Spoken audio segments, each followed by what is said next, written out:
This is the Global Podcast Network, where executives and professionals connect, share, and inspire. Stay tuned for the conversations that drive success.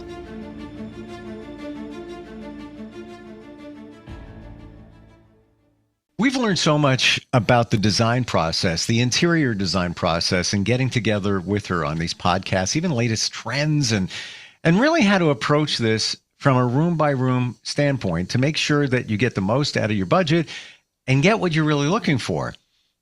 Part of that comes from the vision. Starts in our minds. We echo it to somebody like her, an interior designer, and then she shows you something so you know what we're really dealing with here, called the rendering. We're going to dig into the renderings today and the different types there are, how they're actually done. I love having her on here. It is Trish Bonney back on the program, our Professional of the Year. How you doing today? I'm good. How are you? Good. Looking forward to learning about this. It's come a long way in the last few years, hasn't it? Oh, yeah. And AI is definitely, it definitely has a play in how we do design now. A lot of people can go on AI and create their own renderings. They're great. They are good for getting an initial idea if you want to utilize it for that. They're still not as close as possible when we do them, because we are making it to the specifications of your space with the furniture that we're suggesting and everything. It's as close as humanly possible. But again, if you just want to try to do things on your own, AI does play a role in things now, and I'm sure it'll just keep getting better as we go. It's not perfect. And even in my world, I work with it almost on a daily basis, do a bunch of different things, including radio podcasts, also do marketing, and even a simple a logo or even just very basic stuff. Sometimes it takes quite a few passes to get it where you want it to be or as close as you want it to be. But it's a good tool to have, really good tool to have. Yeah, it's helpful in a lot of things, but I still think it needs a little more time to get exactly where, we would like to have it. So we're going to look at some things in just a moment, but can you walk us through the process where you meet somebody, they tell you what their goals are, their vision, what they like. And I'm sure you've encountered this where what we think we like isn't really what we like until we see something else. And then we realize that's what I was talking about. That's what I really like. Can you walk us through how that begins and then get us to the rendering part? Yes. So our company, and every company is going to be different, but we give you 3 options for every single aspect of your project. So let's say you're doing a bathroom, for example. We're going to show you 3 light fixtures, 3 mirrors, 3 sinks, and so on. I'm going to go ahead and share my screen. Sure. And let's just say you've got to the point where you picked out the items that you want, even down to the toilet. This is actually for a hair salon, so it's not a residential project. But you can see we went through, the client picked out their selections, especially for lighting. And a hair salon lighting is huge. But this is, once we pick out all of those items, then we'll put it in a rendering like this. And in here, we are also displaying the paint colors that she picked, the design of the front desk with the tile on it, and then those light fixtures that I was talking about. So when I say AI is good, it probably could have produced something similar, but I even counted out the ceiling tiles because I want to show this is exactly where I'm saying that flush mount light fixture should go. So they have a really good idea. Plus, we were also repurposing some existing light fixtures. So we moved these from an area and I was showing her where I wanted those to go. And then we were doing custom cabinetry for her. And we put in the appliances that she wanted. So this is showing her as close as humanly possible what her space is really going to look like. Now, initially, the other thing that's great about these renderings is this is the way you can really see the whole space, but you can decide to change things if you don't like it in here. Because initially she thought she wanted these existing recessed cans, and flush mount lights. I was trying to explain that might be a lot. I don't think it's necessary, but we want to show you what you say you really, really want. But this is where she did decide to take out those recessed cans and she did just keep the flush mount lights. Those flush mounts, or they're semi-flush, they stick out of the ceiling maybe an inch and a half, 2 inches. But what's great about those in particular, they produce way more light. A recessed can will produce a cone of light, whereas a semi-flush, especially the ones that we chose, which I can show a better picture here somewhere, right here, the light floods out in all directions. It comes out from the sides and from the bottom. So it was way better than a recessed can. So she did not need both of them. And then this just showed her that we didn't need those, especially when we're adding these lights here as well. So it was more than enough lights. And then here again, I'm showing the tile layout in the size that it comes in with the light fixtures and the mirrors and everything that we were showing her. So that's a good representation to show clients before they pull the trigger on purchasing all these items and make those final decisions. Because I'm also, this looks amazing. This really does. Yeah, this one was really fun. But the sad thing is I'm just showing you tiny little tile samples. And I also have this idea in my head because these are scalloped in shape. I wanted what I call an organic ending on the tiles. I did not want them cut straight and flat. I wanted to leave them scalloped like they were. And it is hard for a lot of people to envision what I'm seeing in my head on how to leave it. So this is a great way, again, before we purchase all the products and before they commit to something that they don't really understand. This way they can see what I'm trying to get across when I'm just showing them small tile samples. Would I be right in saying that this is very, in terms of color, trending right now, these types of colors? Yeah, the very calming beige is, any shade of brown right now is super popular. Any shade of green is really, really popular. But it is sprinkling in a lot of this like cinnamon, salmon color as well.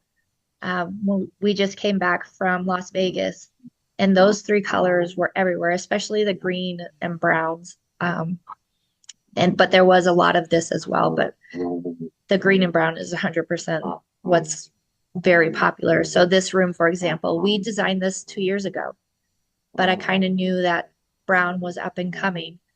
And it's very warm. It's very inviting. And if you're working in a space, this is a home office, you want to enjoy the space that you're working in, and you want it to be a space that you want to be in, and it feels really good for you, especially in your home. So that's why we kept it very nice and inviting for him in that space. The one thing that this is all amazing, but what stands out for me is when you said the rendering for the hair salon, the counting of the tiles.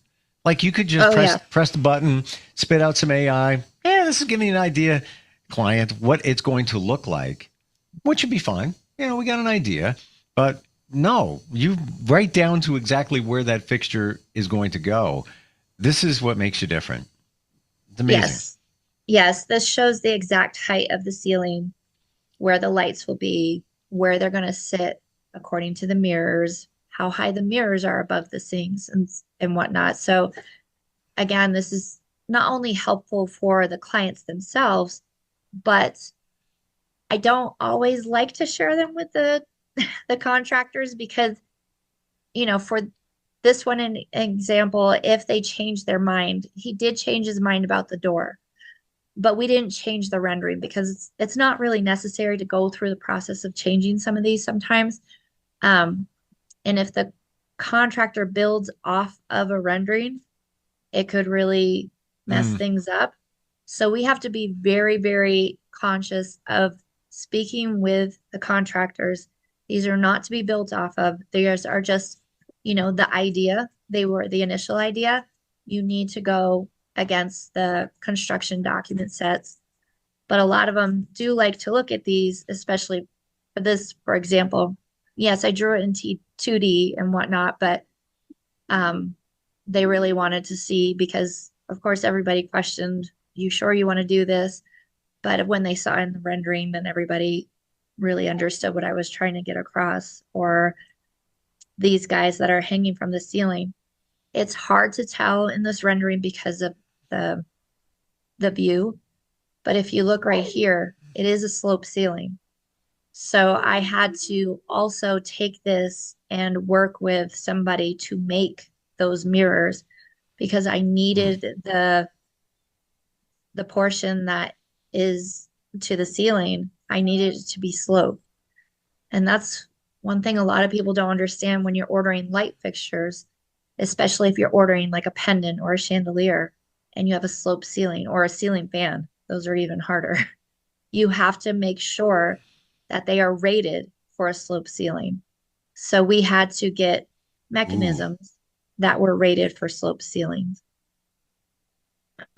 this is stuff like nobody else would know. Um, wow, what's going on with those mirrors in front of the window? How do they work? So I have been doing that, and you can Google it. It is way more evident than you probably think. But basically, when you have older spaces and small spaces, if the windows are where they are, and you don't really have a space to put like a proper mirror, like yes, we could have put both the sinks right here in the middle and put two mirrors, but they would have been smack together or one giant mirror that nobody likes anymore. But the one thing that I like about this is for women, this is the best humanly possible space to do your makeup with natural light coming in right behind a Hmm. mirror. Yep. You don't even have to have when you're doing your makeup first thing in the morning, you don't have to have any of these lights on, and that's the greatest light possible because it's coming in from all the way around the mirror. And instead of creating all these shadows the way lights will, this works out really well. We did frost his windows because this is done in downtown Denver. A lot of the houses are very close to each other. Mm. So you could still technically see in, um, which, you want privacy in a bathroom. So we did frost them. But at the same time, like the lighting that these give off is just amazing. And we're doing this again in another bathroom that we're designing right now. It looks like on screen here that the mirror takes up the entire window, and you wouldn't get a lot of light coming through, maybe at the top and up the sides there. But I'm guessing that this view is not giving us the real head-on view of that mirror and what's behind it, i.e., the window. Right. Well, and a rendering is you have to imagine it's it's as if I'm standing in the corner of the room trying to take a photo. It's very hard to get a straight on photo, but there's about 2 inches on each side of the mirror, which is plenty for light to come through. And there's 3 to 4 on the top. Um, we did, after looking at this, we did raise the mirrors a little bit and have them more centered, both side to side and up and down on the windows, so that there is light coming all the way through on all four sides. Such an interesting concept. Do these mirrors, final on the mirrors, I'm fixated here. Do they move? Can they change location? No, we initially when we put them up, they felt like they were a little bit loose, but we tightened them and they're very strong and set in. But there's even companies that you can get them to make a post that goes into the countertop as well. We just did not have the space to do that. It's a very narrow bathroom that we created there. So we didn't have a place for any posts to go into the countertop. So we had to make sure that it was very secure from the ceiling. I like it better this way. Yeah, it looks really nice. Yeah, Yeah. this is one of my favorite things. So with the way that you have those mirrors set up there, and because homes in this region are close in proximity to each other, is this also to hide the view from somebody looking in as well? Yes, I mean the view looking out of these windows, you're just staring straight into somebody else's house.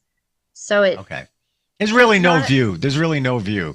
You know, no, the only benefit I'm seeing here is the natural light coming through. So you're getting that around the edges of the mirror, and then you're not looking at another building, and nobody's looking in at you. right. Yeah. The light beams in first thing in the morning on this side of the house. So it was a perfect place to do that. And like I said, the view isn't spectacular. So it just seemed like the right moment to do this. So the white cabinets in that bathroom are white cabinets in for bathrooms now? White and black, believe it or not, those are your most traditional colors, and they'll always be fine. These are much more cream color than they might appear on the screen. But again, the most uh, colors that will withstand time is white and black. So the one thing that I would say is don't do white on white on white. Mm. There was a big time where we were doing white cabinets, white countertops, real white walls, and you can see I have a lot more warmer tone. Yes, I do have a gray. I was trying the tile that's on the floor and on the walls here. It has like a sandy beach look. The one that we actually picked out is a little more taupe because the client initially said they wanted gray and I wanted to show them, but we ended up going with more of a beige color instead. But again, that's where you make changes because if you put in that gray that you see in one piece that's maybe this big, that's like it's over $1,000 change order. So Oof. this is how you can really, this saves you a lot of money by actually doing these and making sure they're, done really well. So like this bedroom, for example, making sure you really like the light fixture in the space and that you feel it fits within the space. It's same in here, the ceiling height and the dimensions of it were very strange. So we wanted to show him, do you want to paint the beam blue to make it disappear, or do you want to leave it a rustic wood? So these are ways that we can discuss what we're envisioning in our head and then versus what you really go forward with.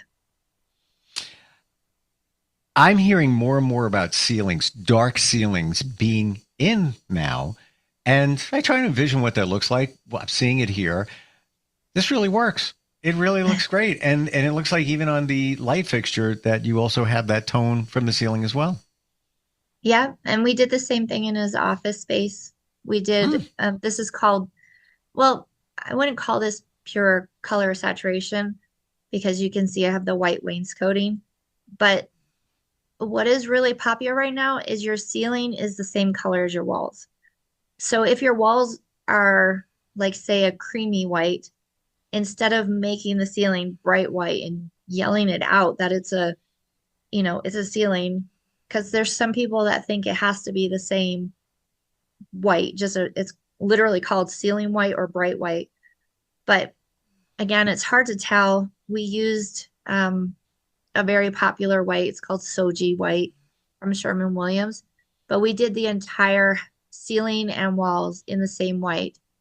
But we did do a nice bright white trim just to kind of give a little dimension to the walls.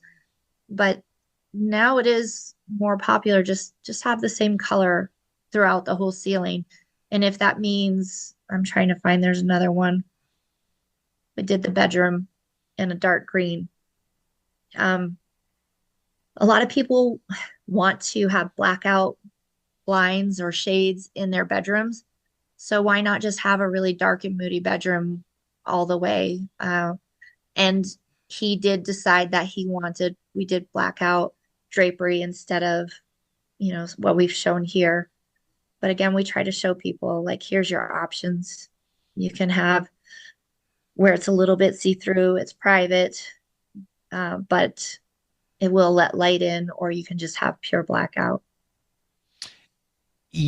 I could see somebody if it was suggested that they paint the ceiling dark or the same color of the walls, there would be a little I think intimidation. Like I don't know if what that's gonna look like. I'm not really sure.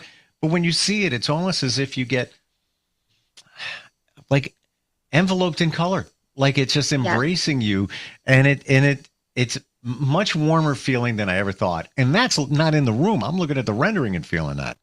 Yeah. Yeah. If you could experience the real room, and we are going to get this one photograph soon, but yeah, it's definitely, it's like walking into a room with a hug. And Mm, I love these spaces, the smaller homes, the older traditional homes.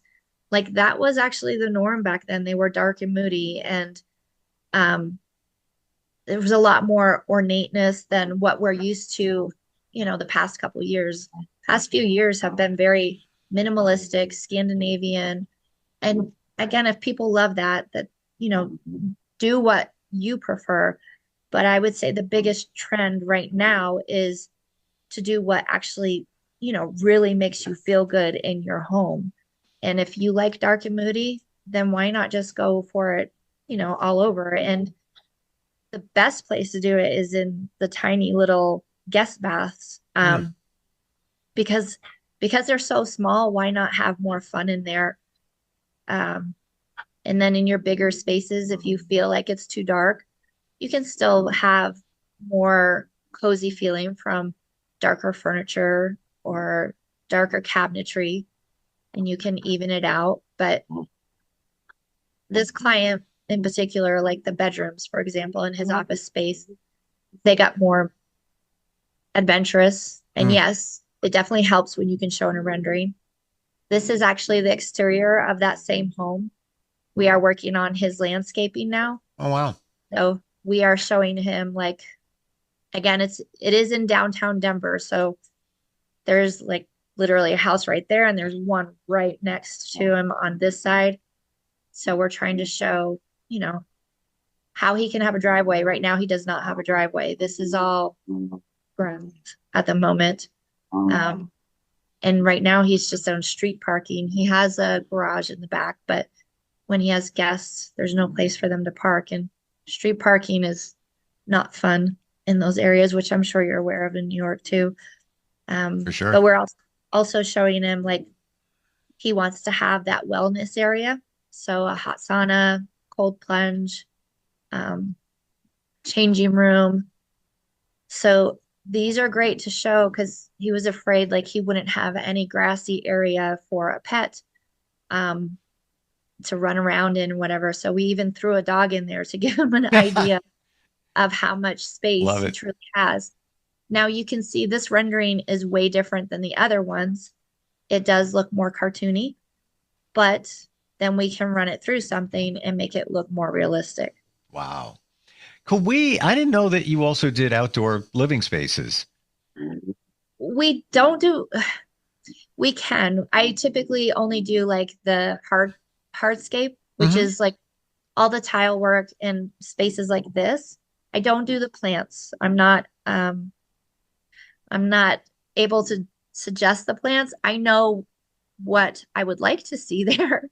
So I did look up really quick that there are some aspen tall, skinny trees specific to Colorado that will grow tall and fast because in Denver, you can only have a 6 foot high fence, which doesn't give you a lot of privacy. Mm. So we are just showing those. I don't call them out yet to the client what exactly they are, but we are going to send this to a landscape architect once the Sure. client finalizes all the hardscape because we are doing all the furniture. Um, we do all the tile work, and we will be doing the wellness area Wow. for him. I had no idea So even you ventured outside. So even if you don't do the plants, and I don't blame you because to me, plants are like medicine. Even yeah, remembering the names. Only a doctor can remember the names of medicine. You know, that tree that you referred to could be a Freebastatic converter sprangulator tree. Who knows even knows what it is? yeah, I'd love to look at that sometime. And I, I just want to share, we're just out of time, but my bathroom, my main bathroom is mostly gray. So I stick with that gray theme. and I needed a bath mat. Went into one of the big stores, the membership stores, and I was like, let me get a new bath mat. They didn't have gray, so I got like a steel blue, and I was like, sure, it's gonna, it's a gray, it's a blue, it's gonna be all right. I put it down there. This is gonna sound so ridiculous. It's like a $12 mat. It was my Papa color. Now I open the door, I'm like, what? What a difference. Eye opener. It's like, okay, relax a little bit and start being a little more adventurous in terms of the color. It added a stupid bath mat, added so much life to this bathroom that now I want to just look for things that, change it up a little bit. But it's amazing how color, just a little bit, can really make a difference, even like a ceiling. Yeah. Oh, yeah. Yeah, color is huge. How do we connect with you if somebody wants to work with you, either if they live around the Denver geo or Colorado, or even virtually? Virtually, you can just Google us. It's Tab Interior Designs. It brings up all of our social media, our website, and we are more than happy to take on a project anywhere around the world if needed. Love what you do. Love your approach. Love your attention to detail. I will never forget the ceiling tile count on a rendering. And that wasn't even like this is to scale. This is but the tiles have to be counted. So we got an idea. Fantastic. Thank you for sharing that today and being here. All right. Thank you. Thank you. We'll be right back. This is the Global Podcast Network, where executives and professionals connect, share, and inspire. Stay tuned for the conversations that drive success.